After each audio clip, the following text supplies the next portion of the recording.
Mana nefritni ko'rsataman, tayyor turingizlar.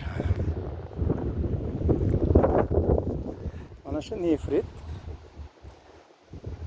Suvda nefrit degan juda tiniq degan ma'no bo'lsa kerak. Men hali internetdan izlab ko'raman, aniq ma'nosini.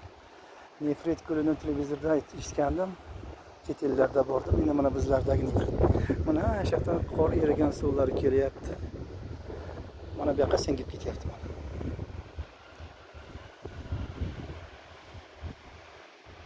Borib shu bu ham shu nima suvga quyiladi. Chorvoqda suv bor ekan. Shunga boradigan daryo quyiladi.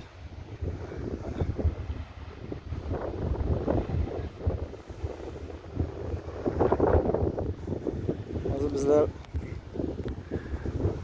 degan Nivani shopiri shu kelaverishda 2-3 ta qishloqdan o'tdik. 4 ta qishloq. Birinchisi O'zbek qishloq otisidan chiqdi. Samsasini yedik.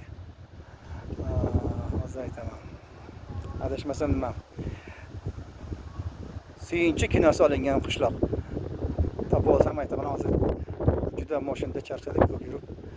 Mana shu qishloqdan keyin O'zbek qishloq, undan keyin tojik qishloq bor ekan. Tojik qishloqda mashinalarni almashtirib, katta yo'llarimizni qo'yib, mevalarga mindik.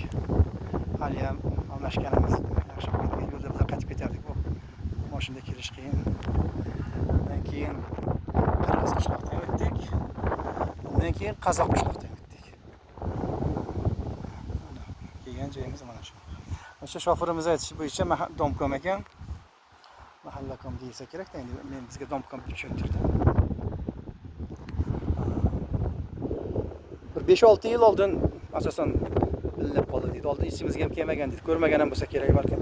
Shu turistlar topib, internetlarga qo'yib, ana shundan ommalashib ketgan.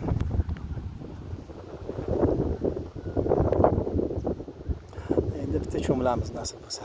Juda suv yoqda muzday deyapti.